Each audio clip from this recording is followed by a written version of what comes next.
Hi, we're here with Jim Williams, our point person in Florida on installations. This is Jim. How are we doing today? We're doing just fine today, Joe. And tell me, what's a perfect installation? A perfect installation is you want to measure twice and you want to cut once. Just make sure your measurements are good.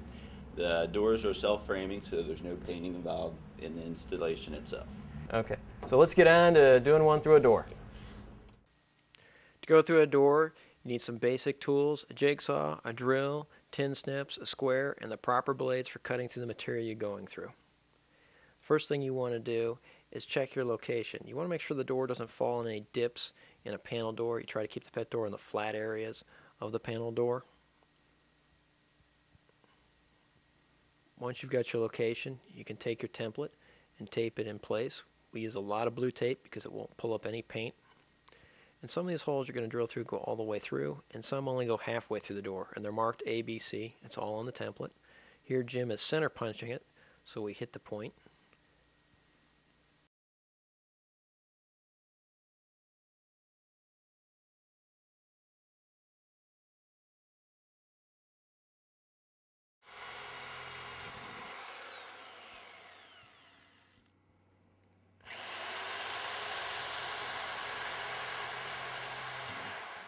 As he's using the drill, he's using 1/8 inch to go all the way through the door to mark locations. As again, some go all the way through, some don't.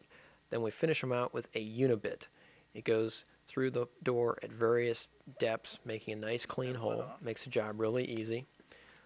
And now we've marked all of our holes with the 1/8 inch drill bit. We can take up the template and start drilling the larger holes to take care of the jigsaw blade.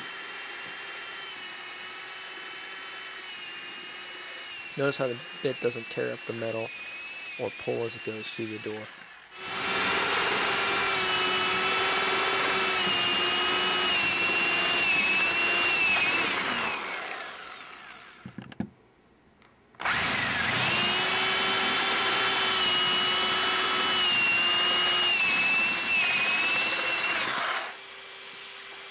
I'm going to clean up the area with a shop vac so none of those metal shavings will scratch your paint and cause extra work for you.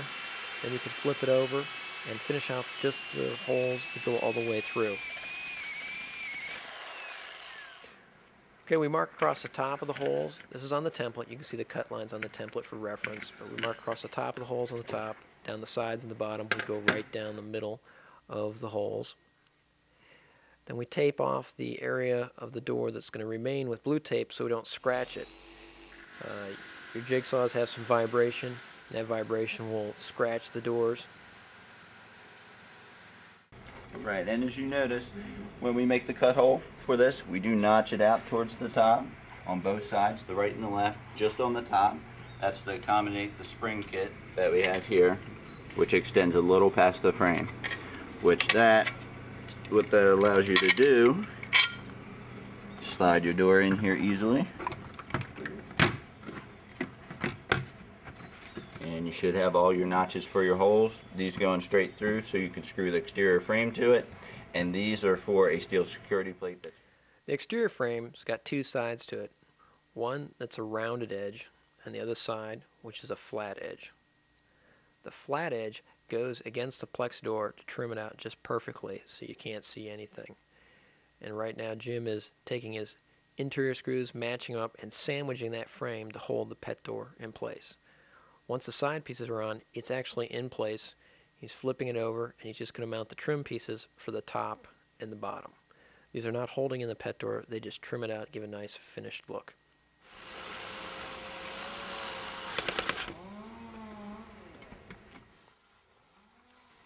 Once you put on the top gutter, you can take a piece of caulk if you have to and slide it across the top if required.